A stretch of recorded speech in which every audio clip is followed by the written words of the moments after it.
I'm Major Robert Rose, and welcome to Thinking Inside the Bots, the podcast of Operations Group at the National Training Center for Irwin, California. Thinking Inside the Bots brings you best practices from the Army's experts in combined arms operations. Today I'm pleased to have on Lieutenant Colonel Brian Burbank, who leads our GHOST team, to discuss how we are replicating the multi-domain battlefield at the National Training Center. The National Training Center is constantly evolving with our operational environment. It was the proving ground for AirLand Battle in the 1980s, and our training here has adapted throughout the decades. In the 2000s, NTC replicated Iraqi towns and Afghan mountains. Now, we challenge units to fight large-scale combat operations in a multi-domain fight that incorporates land, air, space, and cyberspace. Unfortunately, the Mojave Desert does not quite have the water for the maritime domain. We also make unit think in the physical, information, and human dimensions. Lieutenant Colonel Burbank's GHOST team leads the effort in preparing us to win in the multi-domain fight. He's a diverse past, enlisting as a military policeman, commissioning as a Black Hawk pilot, and then spent the last decade as an information operations officer. He's a lot of lessons to offer us. One of the first lessons is what you call someone from Maine. Is it truly a maniac, sir? It is, yeah. We're very proud to call ourselves maniacs up in Maine. There's a good fact about Maine, and I might have to live there myself to become a maniac. But let's introduce our audience to GHOST team, the newest team at the National Training Center. What does GHOST team provide for the training of rotational units? Yeah, thanks, Robert. I appreciate it. So, again, Lieutenant Colonel Brian Burbank. I lead GHOST team. We stood up GHOST team in September of 2020. In recognition that multi-domain operations was going to be a thing, and the National Training Center was leaning ahead with the formation of a team to get after it. To note, we are the only CTC that has consolidated our information-related capabilities to support multi-domain operations. I think we've seen great benefit out of that. My OCTs from GHOST team are a combination of cyber electromagnetic activities, which is really EW with some cyber flavor to it, space operations, psychological operations, civil affairs, and public affairs. Of note for psychological operations and civil affairs, we work with the United States Army Civil Affairs and Psychological Operations Command, use of KPOC, which is a 2-star headquarters in the Army Reserves. And many of my OCTs on GHOST team that support the training for them are actually Army Reservists on active duty orders. So if you are Army Reservists, GHOST team is hiring. Good opportunity for a shout out here. And yeah, it's a very broad portfolio that GHOST team has. And with this, how does it link in with kind of the modern operational environment? We look at the future of what multi-domain operations is like. Commercial satellite imagery is readily available to anyone with a wallet deep enough. And to be perfectly honest, it is changing the game. Just information has been a game changer. A civilian with a cell phone can now serve as a non-standard sensor for the military targeting apparatus and provide that information in near real time and help, identify adversary formations or friendly formations as we look at our own vulnerabilities, as we might have long supply chains, or as we're moving into a new town. We got to be cognizant of what publicly available information is out there in terms of civilians taking pictures of our vehicles as we move through areas and posting those in social media. That can give our adversaries a very clear understanding of what the forces they're going to have to be against. And right now in the National Training Center, we're trying to put an emphasis on the information dimension and making the narrative fight matter. Are there lessons for units here? Yeah, absolutely. I think so. One is one of the imperatives out of FM30 is accounting for being under constant observation. And I think with the emergence of smartphones, we cannot discount, that is a vulnerability to U.S. forces. I mean, you got commercial satellite imagery that's available to anyone with enough money.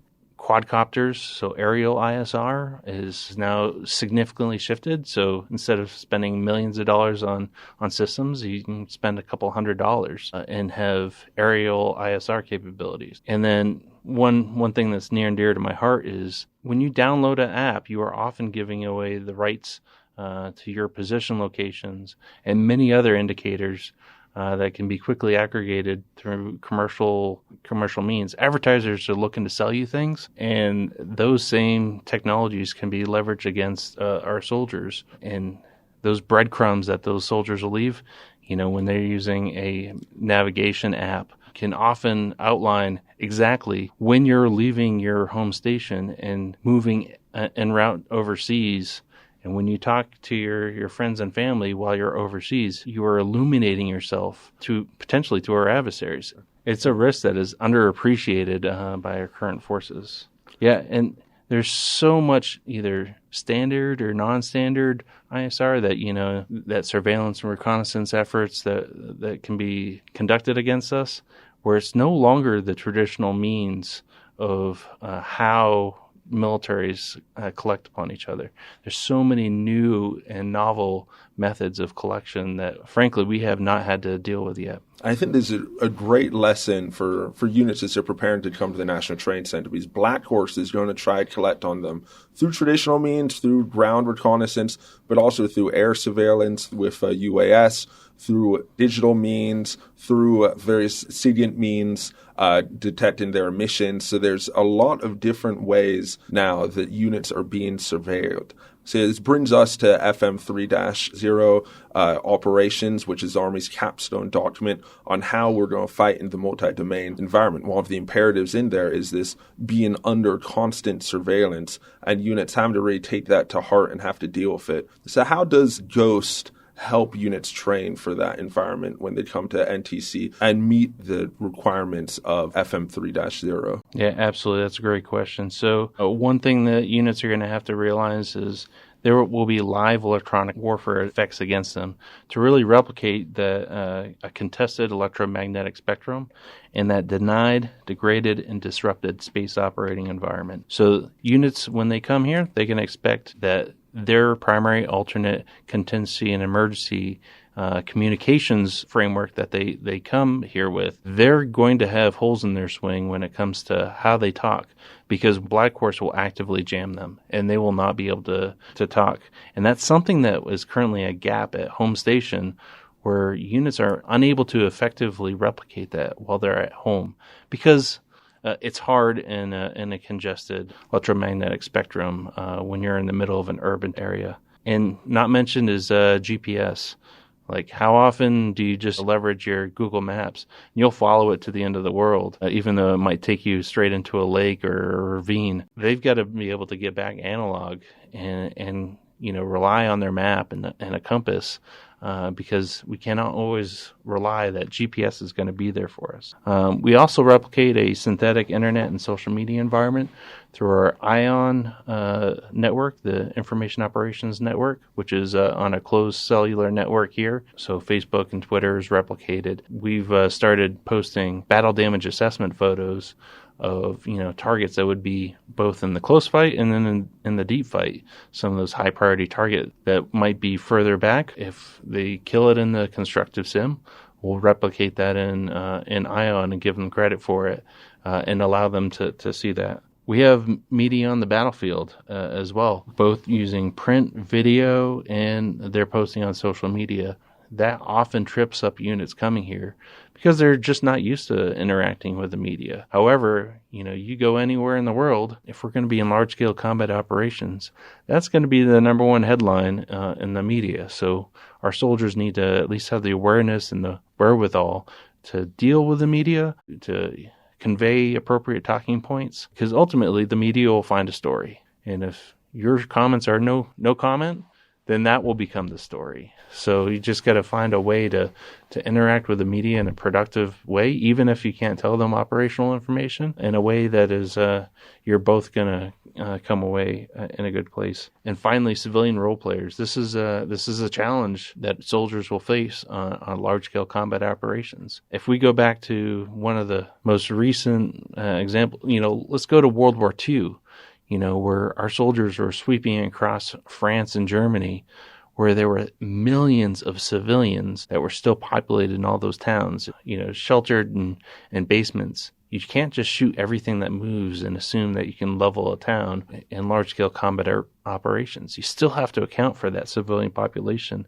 And we maintain both regular civilians, the provincial government leadership, as well as the U.S. country team. We have people with real-life experience and can share that experience with the rotational training units when they come through. And I think that's a great overview of a lot of the challenges that units will face with the operational environment at the National Training Center. That's really trying to replicate what they might face in a modern fight. And, just kind of like going through, what you said, just kind of back to front. Units still need to understand, remember the lessons of counterinsurgency, those hard-learned lessons, because we still have that civilians on the battlefield, and that ties more than ever into this narrative fight. Really, in the environment here, they're friendly civilians for the most part, and just how to deal with them, how to deal with refugees moving on the battlefield. Like those are still, you're going to fight more than ever in areas with human terrain, and units can't forget that and the importance of that. And then with the information, is units need to understand, they're going to be overwhelmed with information, and we're trying to replicate that here through ION and these other means. And finally, with how the opposing forces disrupts units' pace plans. That's their primary, alternate, contingency, and emergency communication methods. And, units just need to think through that. I mean, it's hard enough often to maintain your pace plan without that disruption. And how they're doing that across 4 nets, across command, ONI, fires, and A&L nets. And it's one thing to say that, our contingency is HF, that's high frequency. Unless you've actually practiced that at home station with those systems, you'll come here, and even without that disruption, just units need to be prepared to actually use what they say is their standard operating procedures for their pace plan. Anyway, so that's how they're being disrupted here. But units also then have an opportunity to use various means to take advantage of convergence and disrupt the enemy's operations and take advantage of what we can do to them and those vulnerabilities. So, sir, can you talk a bit about how units play a role in convergence in NTC and those windows of convergence? Yeah, absolutely. And convergence has been that hot topic word that has been thrown around. In my opinion, if we're doing truly multi-domain convergence, we've got to account for space and cyber. If we're only accounting for, traditional maneuver forces, artillery, and close air support, we're just combining arms. We're not truly achieving convergence or doing the MDO fight.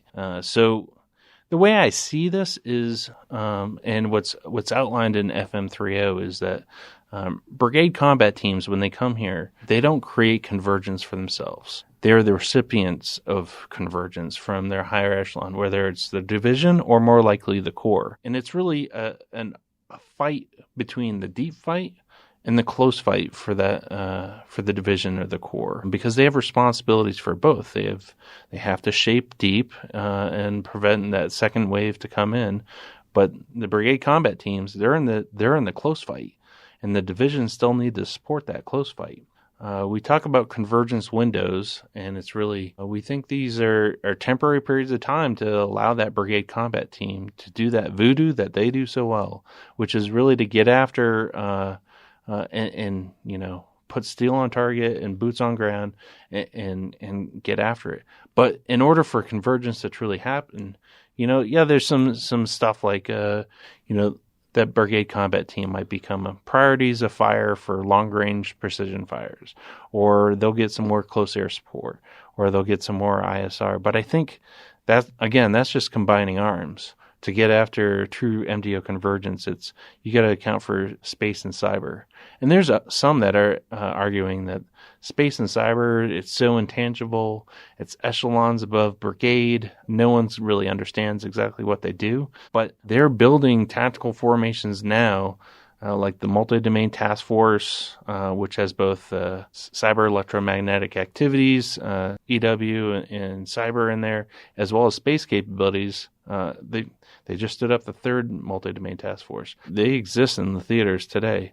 And then the 11th Cyber Warfare Battalion was stood up a few years ago. They have expeditionary SEMA teams that can go out and deliver effects. So there's tactical formations being created right now to help the Army of 2030 get after the large-scale combat operations. There are certainly tactical cyber and electronic warfare effects and certain space effects that can be delivered against our adversaries to truly achieve convergence. Yeah, and transitioning from some of those more futuristic effects to one of the oldest effects in military operations, let's talk a bit about deception, which I know is a bit dear to you and Ghost's history. There's a bit of a history in deception with where Ghost came from.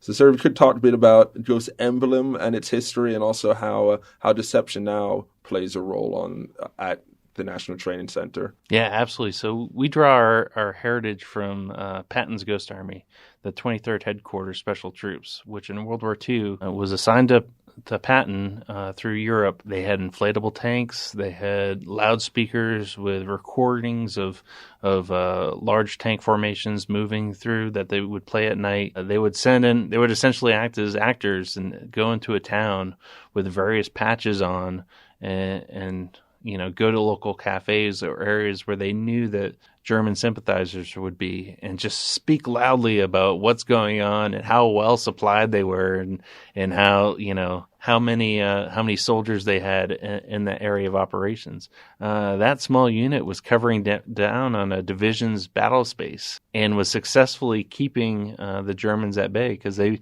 truly believed that they were outmatched. And so it provides a conservation of force. It's a force enabler for these tactical formations that employ deception.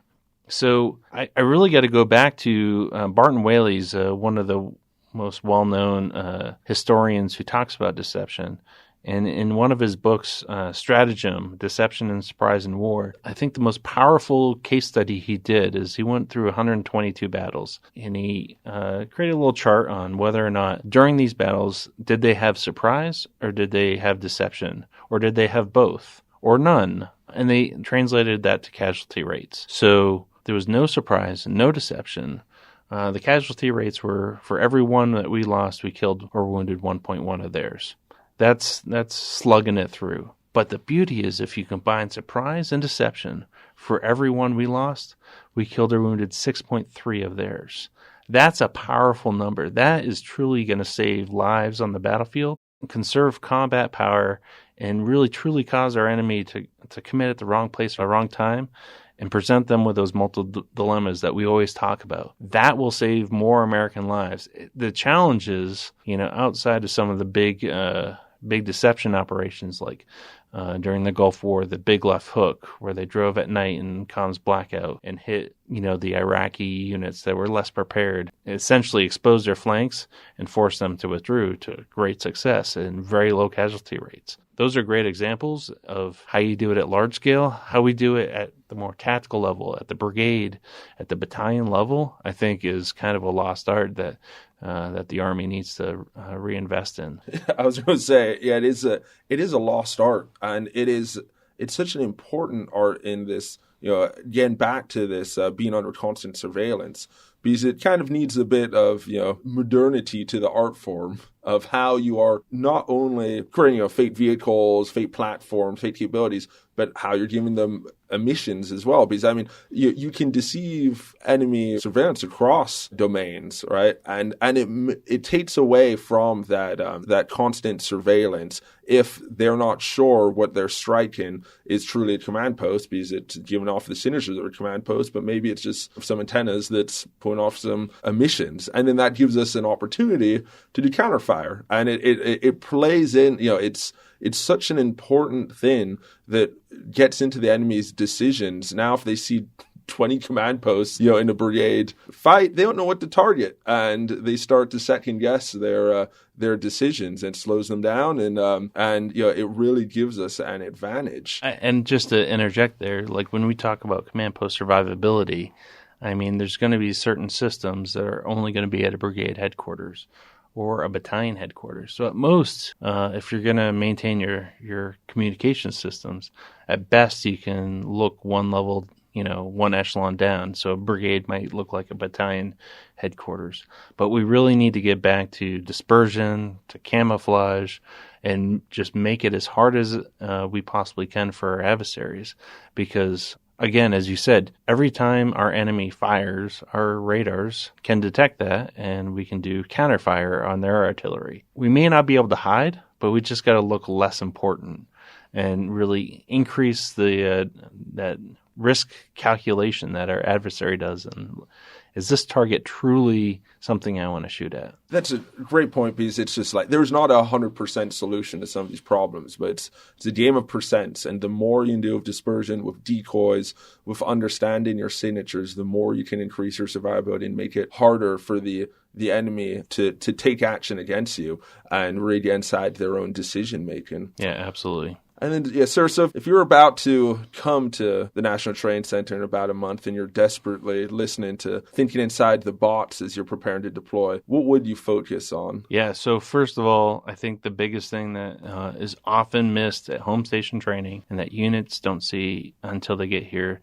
is operating in a congested electromagnetic spectrum in that D3 SOE, that denied, degrade, disrupted space operating environment. You're going to be jammed. You're not going to have assured GPS for your rotation. You need to understand what you're going to do, have backup processes, be prepared to go analog if necessary, and encrypt your daggers, please. Daggers are like a GPS. They're specifically hardened to resist jamming, but if you don't encrypt them, then they'll be just a giant expensive Garmin that will not have the same level of protections as your dagger that is properly filled. And encrypting your dagger does not make it a sensitive item. It's in the TM. It's a misnomer across the force, but please encrypt your daggers well before you even get here, or bring the cables to do it here when you actually get to the National Training Center. And that's a great, easy lesson for units to encrypt their daggers. Yeah, any resources you would recommend a reading before coming to the National Training Center? Really, if you're going to go online, look up Colonel Antall's Transparent Battlefields video. They are exceptionally good, and they show a glimpse of where modern warfare is moving to. Yeah, thank you, sir. And we'll link Colonel Antall's pieces in our show notes. And, sir, thank you for joining Thinking Inside the Bots. Hey, thanks, Robert. I appreciate it. It's been a pleasure. Thank you for listening to Inside the Bots, the podcast of Operations Group at the National Training Center.